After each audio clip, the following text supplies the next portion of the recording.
Olá a todos. Primeiramente é uma honra estar aqui ministrando essa palestra para vocês e eu vou tratar das limitações da resolução CONAMA no que tange à saúde humana e animal. Primeiramente vou me apresentar. Meu nome é Ana Beatriz, eu sou aluna de doutorado na Universidade Paulista, no programa de pós-graduação em Patologia Ambiental e Experimental. Meu mestrado foi em Biologia Animal, com ênfase em Biodiversidade Animal na Unicamp. Sou também especialista em Gestão de Recursos Hídricos pelo Instituto Federal do Ceará, Agência Nacional das Águas, e fiz minha licenciatura em Biologia pelo Centro Universitário Módulo. É importante a gente começar falando de água. A água é um recurso natural renovável e ela é fundamental para a vida. É um recurso limitante da maioria dos ecossistemas. Muitos seres vivos podem viver sem oxigênio, por exemplo, diversas bactérias anaeróbias. Porém, nenhum ser vivo, nenhum único consegue viver sem a água. E para que a água possa ser útil à sociedade, à humanidade e também à biota, ela deve apresentar características fisicoquímicas e substâncias essenciais à vida, e não conter substâncias deletérias. É importante falar que, muito recentemente, todos os palestrantes, as pessoas que mais entendem da área, têm enfatizado que sem as árvores a gente não teria água no estado líquido. São as árvores quem têm a capacidade de retirar a água do lençol de água subterrâneo, essa água que se infiltra através do ciclo das águas, e jogá-la na atmosfera através do processo de evapotranspiração, para que ela possa formar as nuvens e precipitar e voltar novamente no estado líquido para ficar disponível à sociedade, ficar disponível aos seres humanos e à biota. Existem duas modalidades básicas de impacto para os recursos hídricos. Uma delas é a poluição, que é uma alteração um pouco mais visível. Você enxerga a alteração das características por ações ou interferências e que vão produzir impactos estéticos, fisiológicos ou ecológicos nos organismos, nos biomas, nos ecossistemas. E a contaminação já seria uma modalidade de impacto um pouco mais invisível. Então você tem aí a presença de substâncias ou micro-organismos nocivos à saúde, mas não necessariamente você vai ter aumento da turbidez, desequilíbrio ecológico ou alterações visíveis no recurso hídrico. E para a gente poder falar da Resolução 357, a gente precisa falar um pouquinho da legislação das águas, né? De uma forma bem genérica, de uma forma bem superficial, mas a gente precisa compreender como a União e os estados e municípios estabeleceram as suas políticas de recursos hídricos. Então, primeiramente é importante a gente falar que existe uma política nacional de recursos hídricos. Não vou me ater aos números das leis, isso não é relevante para o nosso contexto. E também, de certa forma, quando chega na questão estadual e municipal, podem ser dados um pouco dinâmicos, podem se alterar ao longo do tempo, de maneira que pode carecer de uma atualização um pouco mais constante. Então, prefiro simplesmente falar de uma forma genérica, que a União, né, ou o Brasil, tem uma política nacional de recursos hídricos e os estados da federação têm suas políticas estaduais de recursos hídricos. Também não vou me ater ao número das leis, porque você tem aí todos os estados mais o Distrito Federal, cada um deles com a sua política estadual. E são eles quem vão determinar a gestão estadual de recursos hídricos. Então, começamos falando um pouquinho da política nacional. Essa sim, a Lei 9.433 de 1997. É ela quem determina que há necessidade de planos diretores de recursos hídricos e é ela quem divide os recursos hídricos superficiais e subterrâneos da nossa nação em bacias hidrográficas ou conjuntos de bacias hidrográficas. Alguns fundamentos importantes: é uma lei conhecida como Lei das Águas. É ela quem determina que a água é um bem de domínio público, portanto pertence a todos e pertence a ninguém. E é um recurso dotado de valor econômico, portanto, se você usa, você paga, seja você pessoa física, seja você pessoa jurídica. E as prioridades para o uso da água são o consumo humano e a dessedentação de animais. Em relação à participação na gestão das águas, o poder público é o participante primordial, mas também estão presentes na gestão das águas os usuários e a sociedade civil organizada, ou seja, associações de bairros, tudo isso vai constituir os comitês de bacias, que normalmente é a parte da gestão que nós, cidadãos, conhecemos. Portanto, aqui a gente vê uma gestão descentralizada e hierarquizada. Você tem a gestão desde a União, chegando a cada um, se não dos municípios, pelo menos a cada uma das bacias hidrográficas existentes. E, sendo a bacia hidrográfica, portanto, a unidade territorial para a implementação da Política Nacional dos Recursos Hídricos e para a atuação do Sistema Nacional de Gestão dos Recursos Hídricos. Bacia hidrográfica é um conceito extremamente simples, em que você tem 2 topos de morros e, pensando na simples ação da gravidade, o que chove daqui para cá vai parar no leito fluvial, que seria a porção mais baixa de terra entre essas 2 vertentes. E quando a gente olha de cima, esse conjunto de topos de morros ou de planaltos, eles vão dar uma determinada forma, e é essa forma que vai fazer com que determinados recursos hídricos vão ser encaminhados a um rio de primeira ordem. Esses rios de primeira ordem vão constituir um rio de segunda ordem, e esses rios de segunda ordem vão constituir os grandes rios, os rios principais da bacia, também chamados rios de terceira ordem. E para falar do estado de São Paulo, é dessa forma que se nomearam as principais bacias que nós temos. Então, as regiões hidrográficas é um conceito um pouco mais nacional. Você vai ter aí uma ou mais bacias hidrográficas e as águas subterrâneas e costeiras a elas associadas também. O Brasil está dividido em 12 regiões hidrográficas, pensando que você tem rios estaduais, né, que participam aí do território de um ou mais municípios, e os rios que participam de 2 ou mais estados já vão ser rios federais e vão constituir não bacias hidrográficas, mas sim regiões hidrográficas. No caso do estado de São Paulo, como eu disse, nós temos aí as 22 bacias hidrográficas principais, e são elas quem vão ter as 22 UGRs, ou Unidades de Gerenciamento de Recursos Hídricos, também chamadas Regiões Hidrográficas Estaduais. E cada uma dessas UGRs vai ter o seu Comitê de Bacias Hidrográficas, que vai ser o comitê que vai promover o planejamento regional, controlar o uso das águas na região, proteger e conservar as fontes de captação da bacia. Então, se a gente for tomar como exemplo, por exemplo, o Tietê vai passar por diversas UGRs, porque ele é um rio estadual. Ele vai ter a sua nascente aqui, mais ou menos, né? Na UGRI 6, Alto Tietê. Ele passa pela UGRI 10, aqui ó, UGRI 6, passa pela UGRI 10, 13, 16, 19 e finalmente deságua no Rio Paraná. É um rio que corre para o interior, não é? Ao contrário da maioria dos rios que vão correr para o mar. Justamente por nascer nas escarpas da Floresta Atlântica, na Serra do Mar, ele acaba correndo de sentido interior. E várias UGRs vão constituir o Tietê conforme os afluentes que dela fazem parte.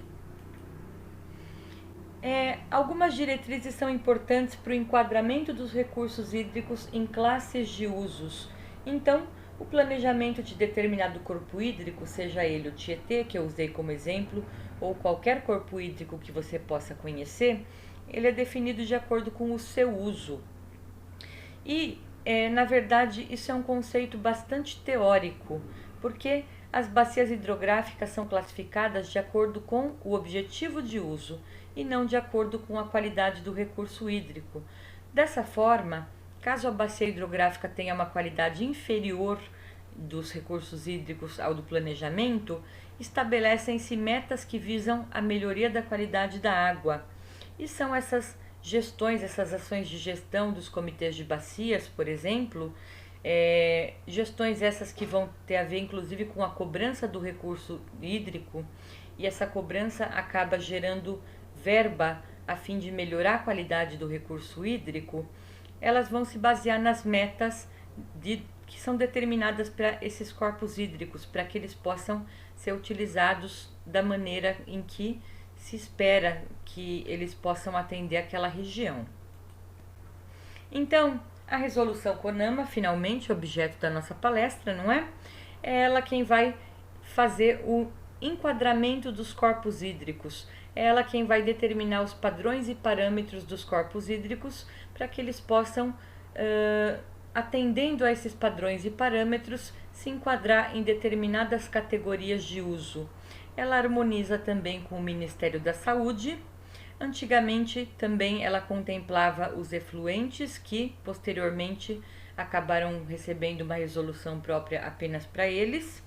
E é importante lembrar que essa resolução, na verdade, ela deriva da resolução CONAMA 20 do ano de 1986. Então, ela é uma inovação da resolução 20 de 86 e tem pelo menos 4 atualizações, como, por exemplo, a resolução 430 de 13 de maio de 2011. Então, você tem, para falar das águas doces, você tem aí 5 classes de uso, que são a classe especial até a classe 4, sendo que a classe especial apresenta uma qualidade de água excelente, enquanto a classe 4 apresenta uma qualidade de água péssima, ou seja, em termos qualitativos, você tem aí uma classificação decrescente qualitativamente, de maneira que os usos mais exigentes, eles são contemplados nas águas de classe especial, classe 1, 2, 3 e os menos exigentes na classe 4. Aqui a gente vê um pouquinho desses usos também, de maneira que a classe especial, as águas, os recursos hídricos de classe especial se prestam a todo e qualquer tipo de uso possível. Em compensação, na classe 1 e 2 você já percebe algumas limitações no uso desses recursos, na classe 3 mais ainda, e o recurso hídrico de classe 4, se presta apenas à navegação e harmonia paisagística, não se presta a um importante uso que é, por exemplo, o abastecimento hídrico, né? Na classe especial pode ser feito após desinfecção, na classe 1 tratamento simplificado, na classe 2 tratamento convencional, na classe 3 tratamento convencional ou avançado. Então, estes recursos hídricos até a classe 3 se prestam ao abastecimento das cidades, e o de classe 4, que seria o Tietê, por exemplo, ele não se presta ao abastecimento. É um recurso hídrico que não pode ser utilizado nem para abastecimento, nem para irrigação, nem para pesca, nem para vários outros usos relacionados às sociedades humanas. Em relação aos parâmetros e padrões, finalmente, né, nós temos parâmetros e padrões que estão inclusos na resolução e outros que não estão. E é justamente esse o tema da palestra, a importância dos parâmetros que não estão previstos aí na resolução CONAMA 357. Então, lembrando, ela é uma resolução que se aplica às águas doces, salgadas e salobras, mas a gente acaba sempre se atendo um pouco mais às águas doces, mesmo que elas sejam menos, como eu posso dizer, mesmo que elas sejam menos representativas, essas águas doces, elas são de suma importância para as sociedades humanas. Então, a gente normalmente acaba se atendo mais às águas doces, que têm mais importância para a sociedade. Esses padrões para água doce, eles prevêem que essa água não pode conter materiais flutuantes, inclusive espumas, que raro, né? São tantos recursos hídricos com materiais flutuantes, objetáveis, inclusive como lixo, não é? E espumas também tão frequentes nos corpos hídricos. Também devem estar ausentes óleos e graxas, bem como substâncias que comuniquem gosto ou odor. Corantes também, essas águas não devem conter corantes. E resíduos sólidos objetáveis. Aqui Essa tabela eu realizei um trabalho que eu apresentei no COBEAI, lá em Petrolina, Juazeiro. Inclusive, lá eu realizei o meu sonho de conhecer o Rio São Francisco. E foi uma adaptação de uma tabela da Agência Nacional das Águas, de 2013, que trata do IQA, do Índice de Qualidade das Águas. E ela mostra alguns desses parâmetros que estão previstos. A temperatura não, mas todos os demais sim.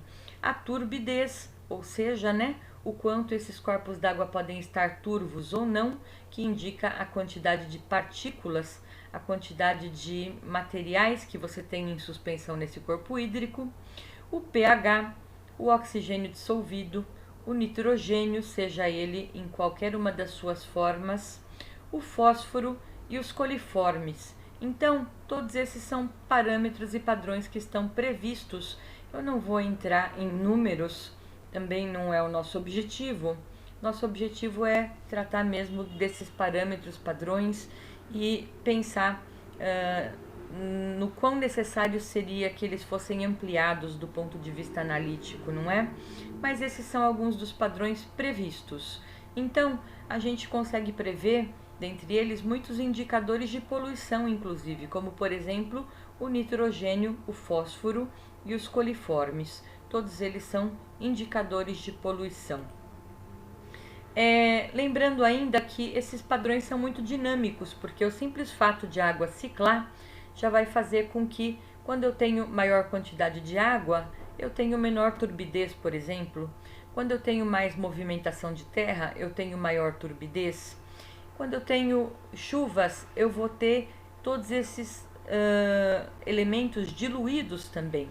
Então, esses parâmetros e padrões são bastante dinâmicos, mas ainda assim a gente tem alguns padrões que eles devem atender minimamente para serem enquadrados em determinada categoria de recursos hídricos.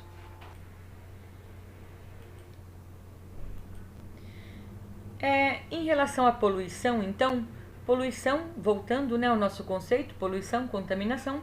Poluição é uma alteração indesejável nas características da atmosfera e hidrosfera, ou no caso do nosso objeto de estudos, da litosfera. E os poluentes são gerados pela atividade humana exclusivamente. Tudo isso está determinado na Resolução CONAMA 001 de 86.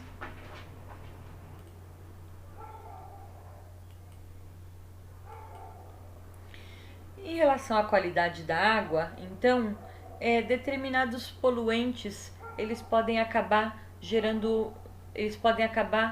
causando um detrimento da qualidade desse recurso hídrico.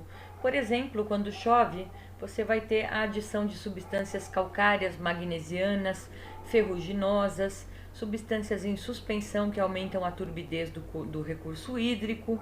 E além disso, conforme a água passa por determinadas áreas sujeitas à atividade humana, também podem surgir, além do nitrogênio e do fósforo, que são indicadores de poluição, os organismos patogênicos indicados na legislação principalmente pela Escherichia coli, que é o famoso coliforme fecal ou coliforme termotolerante. Então, por exemplo, as áreas agrícolas, elas acabam despejando nos recursos hídricos os fertilizantes, os defensivos agrícolas, que são venenos, né? Bem como salinização e gases, que também podem ser poluentes. Fertilizantes são ricos em elementos químicos que servem como nutrientes às bactérias existentes na água, às microalgas existentes na água. Dessa forma, acabam também fazendo um tipo de poluição que chamamos de eutrofização. Enquanto as cidades, as zonas urbanas, elas acabam poluindo os recursos hídricos, principalmente através das águas pluviais, dos resíduos em geral, da indústria, do comércio, bem como do calor. Calor também é um poluente, fique claro. Esgotos sanitários e industriais também, não é? E os resíduos sólidos urbanos e industriais. Tudo isso, então, são poluentes gerados pela atividade humana que tendem a alterar os padrões de qualidade dos corpos hídricos que passam pelas cidades ou pela área rural. No caso do esgoto doméstico, ele também é muito rico em nitrogênio e fósforo. E é ele quem vai conter principalmente ali os coliformes fecais, que acabam sendo indicativos de poluição. Então, o esgoto doméstico vai ser rico em água de louças, que vai ter muito fósforo, por exemplo, em gorduras, fezes, urina muito rica em nitrogênio, em papel higiênico e outros resíduos diversos que, se não tratados, podem comprometer a qualidade dos recursos hídricos. Em relação à eutrofização que eu falei para vocês lá atrás, o que acontece?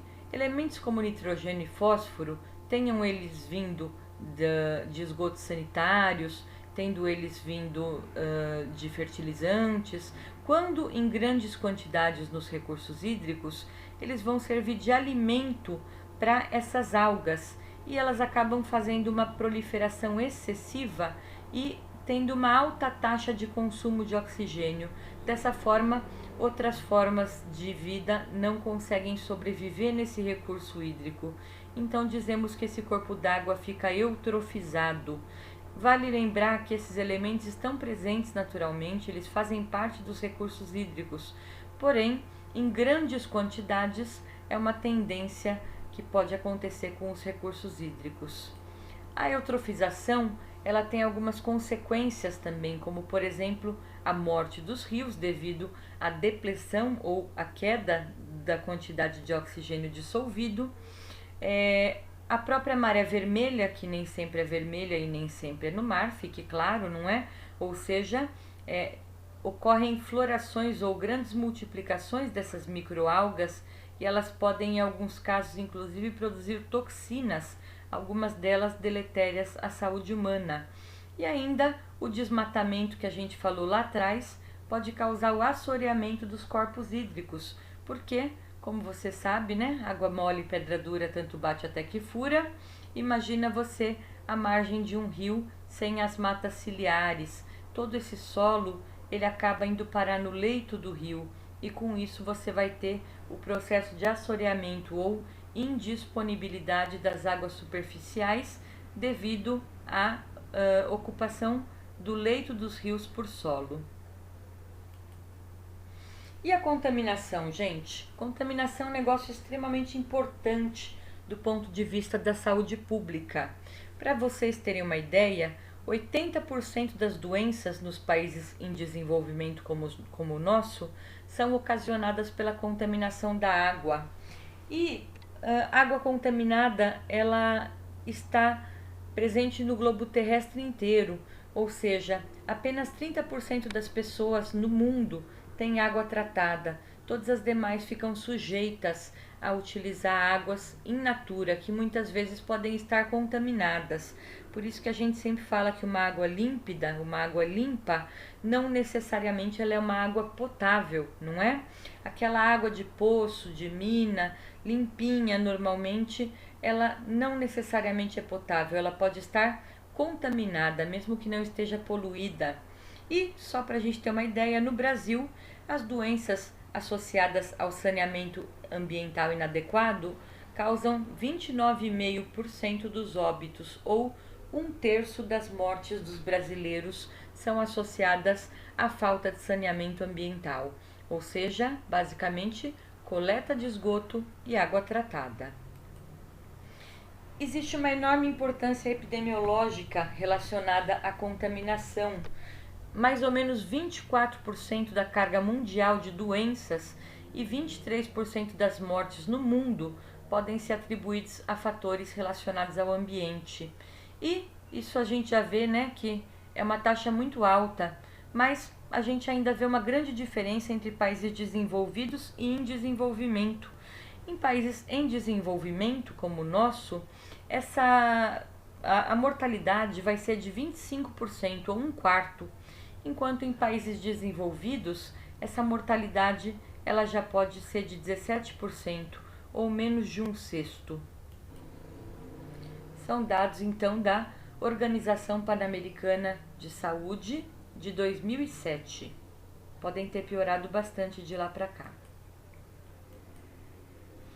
As vias de transmissão de doenças pela água contaminada ou água poluída podem ser tanto pela ingestão direta quanto pelas diferentes vias que a gente utiliza a água.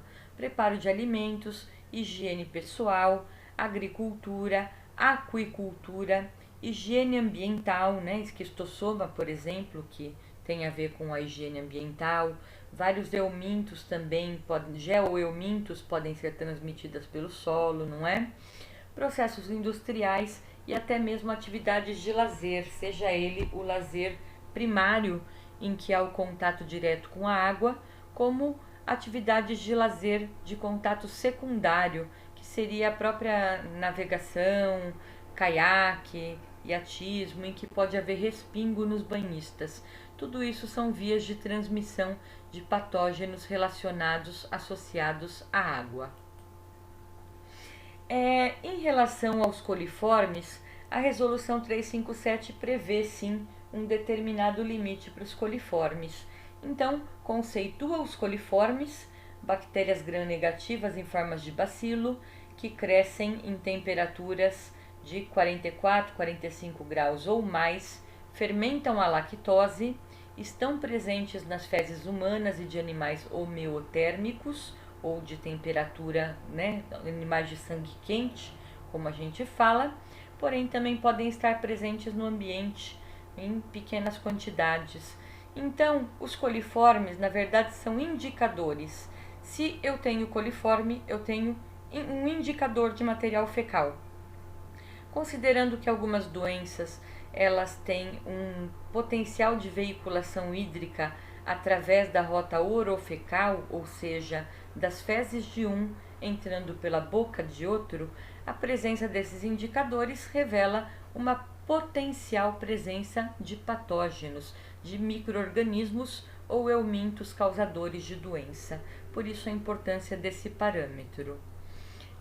Os coliformes totais são também chamados de coliformes ambientais e eles não têm um significado sanitário. Já os coliformes fecais ou termotolerantes, esses têm um significado sanitário e necessariamente eles se originam em material fecal, não se multiplicam na água e tem no Escherichia coli, na bactéria Escherichia coli, o seu indicador mais preciso, porque está presente em grandes quantidades no intestino humano, não se prolifera na água, de modo que eu não posso falar que o coliforme se originou no ambiente. E quando eu detecto, quando eu percebo grandes quantidades dele na água, é claro que capivaras e outros animais também vão defecar e vão eliminar a Escherichia coli. Mas grandes quantidades eu sempre posso atribuir e associar a efluentes humanos, justamente porque as comunidades humanas são muito grandes, as sociedades são grandes, e quando eu tenho grandes quantidades de coliformes, eu posso imaginar que aquilo se trata de efluentes de origem humana, não é? Quando se isolam coliformes, eles devem estar dentro do limite, e quando eles estão fora do limite, deve-se investigar a fonte de contaminação.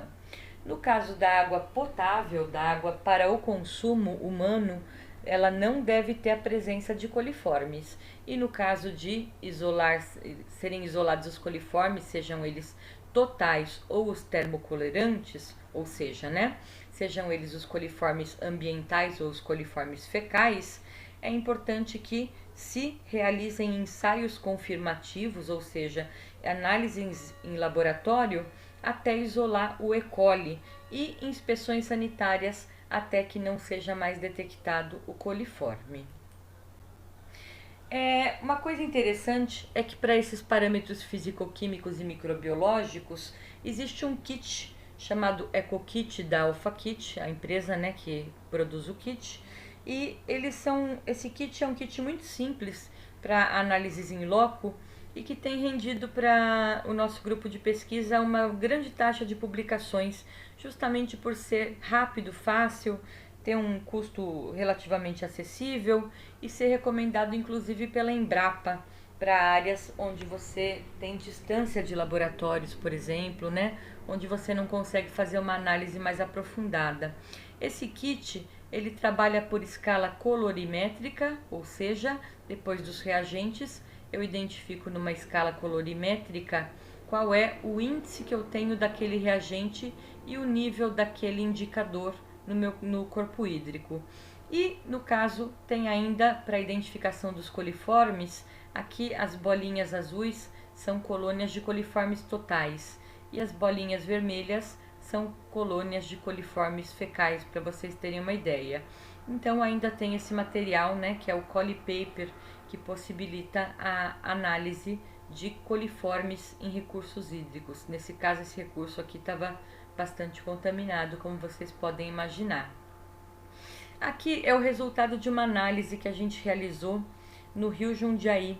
Nós temos 3 anos de acompanhamento comunitário do Rio Jundiaí e a gente percebeu, né, em várias análises repetidas, que os coliformes, bem como o ortofosfato, que é indicativo de material fecal, indicativo de tensoativos, sabões, né, que também indica efluentes domésticos, a gente percebeu que esses 2 parâmetros estavam em desacordo com a resolução CONAMA para a classe 3, que é a classe do recurso hídrico que a gente analisou. E também havia a presença dos corpos flutuantes objetáveis. Inclusive, um desses corpos flutuantes tive a infelicidade de presenciar um carrinho de mercado jogado lá no Rio Jundiaí, uma tristeza verdadeira. Mas só para vocês verem que são parâmetros de fácil mensuração. É fácil identificar esse tipo de poluente e esse tipo de contaminante. Essas análises comunitárias foram todas realizadas junto com alunos em aulas práticas ou em TCCs, alunos da Universidade Paulista Unip Jundiaí. Inclusive, eles me autorizaram a fazer uso dessas fotos para fins didáticos e científicos, como no momento eu estou fazendo. Essas análises também acabaram resultando em diversas publicações relacionadas ao monitoramento comunitário dos corpos hídricos, como foi o caso aqui, uma publicação que nós fizemos sobre os parâmetros físico-químicos, microbiológicos e organolépticos do Rio Jundiaí, trabalho da aluna Bruna Heloísa, foi o TCC dela, excelente trabalho de análise e comparação com padrões estabelecidos para o enquadramento, ou seja, onde é que o rio não enquadrava, não é? Teve um outro trabalho que foi publicado aí em uma revista de excelente qualidade, que é a revista Princípia, uma revista que tem um qualis bem alto, inclusive. Esse daqui foi o TCC da aluna Georgia e foi a análise dos parâmetros físico-químicos e microbiológicos desde a nascente até a água de abastecimento do município de Jundiaí. Um trabalho também deveras interessante. Em compensação, alguns parâmetros e padrões infelizmente não estão presentes na resolução e foi esse justamente o apelo da minha palestra para vocês. Por exemplo, você não tem na resolução, embora você tenha o conceito de efeito tóxico, você não tem os elementos que vão causar toxicidade. Então você tem uma série de parâmetros e padrões que a resolução, um pouco por ser antiga, né? Mas é impressionante que não tenha sofrido nenhuma atualização até o momento, ela negligencia, ela simplesmente não possui esses parâmetros e padrões. Por exemplo, não existem parâmetros e padrões para fármacos, antibióticos e estrógenos. Eu nem preciso falar a importância de antibióticos em recursos hídricos, se antibióticos matam bactérias e bactérias fazem parte do equilíbrio ambiental. Estrógenos, então, mais ainda que a gente sabe que experimentos com moluscos e com peixes mostram que pequenas quantidades de estrógenos femininos utilizados em anticoncepcionais alteram o sexo de certos animais em quantidades muito pequenas nos recursos hídricos, ou seja, podem fazer toda uma população se tornar fêmea e aí você não vai mais ter a reprodução, você vai ter a morte dessa população em uma única geração. E aí você me pergunta, mas qual a importância? O antibiótico vai parar na água como? Ele vai parar na água pelas suas fezes. Você sabe que quando você ingere um medicamento, seja ele um antibiótico, um anti-inflamatório, um analgésico, um anticoncepcional, você excreta meias vidas, ou seja, você está excretando, jogando através das fezes ainda parte desse fármaco. E, por exemplo, nós não temos nenhum tipo de legislação ou parâmetro no Brasil para ter um controle de quais os níveis aceitáveis desses fármacos nos corpos hídricos. Mais alguns,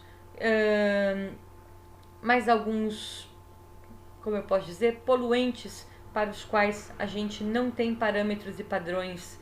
Embora tenhamos de forma genérica, né, solventes químicos, óleos, graxas, não temos de uma forma mais específica os tipos de solventes, de químicos e de corantes e hidrocarbonetos em geral. Inclusive petróleo, óleos, graxas, tudo isso é negligenciado pela resolução, infelizmente, de forma que a gente ainda tem lançamento in natura no ambiente, embora haja uma resolução específica para efluentes industriais, a gente ainda tem lançamento in natura no ambiente, principalmente nos corpos hídricos de classe 4. É como se, já que ele já é de classe 4, então eu posso poluir porque ele já está poluído. E a gente sabe que esse é um raciocínio muito, muito errado, porque os corpos hídricos têm resiliência, ou seja, ele se limpa sozinho, é só eu parar de sujar. O Tietê também? Tietê também. Se parar de sujar, ele se limpa sozinho, faz parte da resiliência dos corpos hídricos. E todas essas substâncias, elas podem causar mutagênese ou alterações genéticas, né? Inclusive câncer, carcinogênese em organismos. Elas podem alterar os genes dos organismos. Então, seria muito importante que essas substâncias fossem analisadas também. Ainda não temos parâmetros e padrões, mas existem metodologias como, por exemplo, testes de bioindicadores, ou seja, utilizam-se organismos que indicam, respondem de alguma forma aos fatores que alteram o ambiente. E esses indicadores vão ter alguma manifestação fisiológica ou genética identificável em laboratório, de maneira que a gente consegue perceber que alterações que poderiam ser causadas por esses parâmetros e padrões negligenciados, até mesmo em organismos humanos. E a esse processo nós chamamos de biomonitoramento. Uma dessas estratégias, uma dessas técnicas com bioindicadores é a técnica TRAD-MCN, em que é utilizada o vegetal Tradescantia pálida, um vegetal muito conhecido, uma plantinha de jardim, acho que todo mundo já viu, não é? E a Tradescantia, ela acaba manifestando a excreção de micronúcleos, ou seja, todo o material genético que sofre mutação, ela acaba jogando para fora. E a gente consegue contar esses micronúcleos e ver o grau de mutação que a planta sofreu quando exposta a uma determinada quantidade de poluentes. Poluentes esses inespecíficos, sejam eles quais forem, todos aqueles que a gente não consegue medir nos recursos hídricos, como eu disse para vocês. Esses trabalhos com bioindicadores também renderam para a gente algumas publicações, inclusive realizamos um bioensaio com águas do rio Jundiaí e Tietê, mostrando que o rio Tietê ele é tão mutagênico, ele é tão tóxico quanto o formol, para você ter uma ideia. Então, a gente percebe a importância de não só monitorar os parâmetros físico-químicos e microbiológicos, como também monitorar a taxa de mutagênese dos corpos hídricos, já que simplesmente os poluentes não vão indicar o quanto aquele recurso hídrico, aquela água pode ser deletéria para um organismo. Aqui esse mapa mostra, nessas ações de monitoramento que eu disse para vocês, em quais pontos que a gente fez o monitoramento dos parâmetros físico-químicos e microbiológicos, que são os triângulos. Esse mapa está um pouquinho desatualizado, mas dá para ter uma ideia do que foi feito em termos de monitoramento comunitário pelos alunos da Unip Jundiaí e nós, grupo de pesquisa de professores. Com bioindicador Tradescantia, a gente fez aqui os pontos que estão enquadrados, né? Então, todos os quadradinhos foram avaliados com bioindicadores. E os que a gente utilizou, os dois métodos, estão em círculos cinzas, ou seja, com isso a gente consegue ter uma boa ideia, um bom mapeamento da qualidade dos recursos hídricos da região, não apenas no que tange aos poluentes e contaminantes, mas também do ponto de vista da capacidade de mutagênese que esses recursos hídricos podem ter e que infelizmente nós ainda não temos parâmetros e padrões na legislação a fim de estabelecer cotas mínimas, a fim de estabelecer um mínimo não tóxico, um limite de toxicidade. Porém, metodologias existem e é para isso que está aí a ciência. E eu agradeço imensamente a atenção de todos. Fica aí o meu contato para quem tiver dúvidas e interesse nessas metodologias, para quem quiser conhecer um pouquinho mais do nosso trabalho, e o meu currículo Lattes, de onde vocês podem também obter os links para essas publicações e eventualmente conhecer um pouquinho mais sobre as tecnologias de monitoramento de recursos hídricos. Eu agradeço imensamente a atenção.